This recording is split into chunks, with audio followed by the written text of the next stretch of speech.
Hello বন্ধুরা, তোমাদের জন্য খুশির খবর। তোমরা যারা মাধ্যমিক বা উচ্চ মাধ্যমিক পাশ করেছো তোমাদের জন্য স্পেশালভাবে সরকারি চাকরি, এইচএস পাস গভর্নমেন্ট জব। মাত্র উচ্চ মাধ্যমিক পাশ করলেই চাকরি পেয়ে যাবে তোমরা।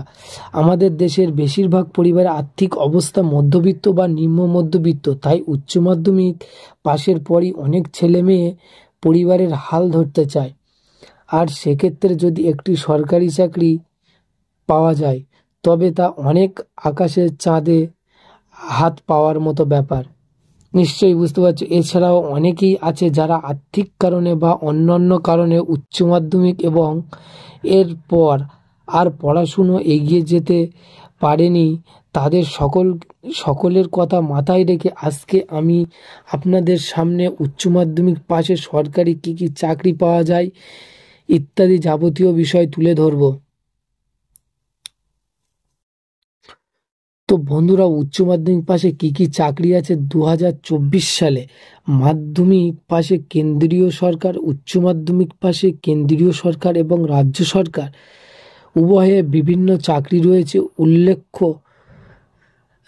উল্লেখযোগ্য রাজ্য সরকারের চাকরিগুলিতে প্রতি বছর নিয়মিত নিয়োগ না হলেও কেন্দ্র সরকারের চাকরিগুলির ফর্ম ফিল আপ প্রায় প্রতি বছর হয়ে থাকে।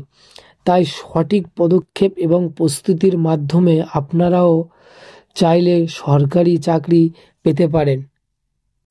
তো উচ্চ মাধ্যমিক পাশে রাজ্য সরকারের কি কি চাকরি পাওয়া যায়? উচ্চ মাধ্যমিক পাশে রাজ্য সরকার যে সমস্ত চাকরিগুলি পাওয়া যায় সেগুলি তোমাদের কাছে আজকে তুলে ধরব। ওয়েস্ট বেঙ্গল কনস্টেবল, এক্ষেত্রে WBP বলে, এক্ষেত্রে পশ্চিমবঙ্গ পুলিশের কনস্টেবল পদে নিয়োগ হয়ে থাকে এই সময়। তারপরে কলকাতা পুলিশ কনস্টেবল, এক্ষেত্রে সংক্ষেপে কেপি বলে, এক্ষেত্রে কলকাতা পুলিশের কনস্টেবল পদে নিয়োগ হয়ে থাকে এই সময়। তাছাড়াও PSC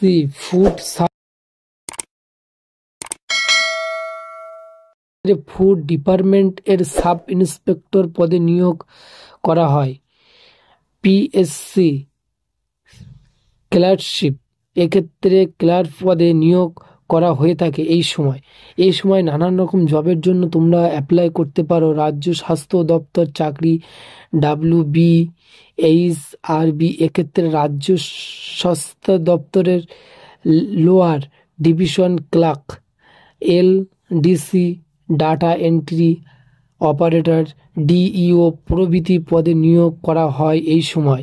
প্রাথমিক বিদ্যালয়ের শিক্ষকতা, উচ্চ মাধ্যমিক পাশের পর রাজ্য সরকারের অধীন বিভিন্ন প্রাথমিক বিদ্যালয়ে। পরিশেষে আজকে প্রতিবেদনটি আমি এখানেই শেষ করছি। আশা করি আজকে পোস্টটি বা ভিডিওটি তোমাদের অনেক অজানা বিষয় জানতে পেরেছো। উপকৃত হলে আজকে এই ভিডিওটি অবশ্যই বন্ধুদের পরিচিত মধ্যে শেয়ার করে দিও। তো বন্ধুরা, ভালো লাগলে অবভিয়াসলি সাবস্ক্রাইব করবেন। আবার নতুন কোনো ভিডিও দেখা হবে। ততক্ষণ সবাই ভালো থাকবেন, সুস্থ থাকবেন। আজকে এখানেই শেষ করছি।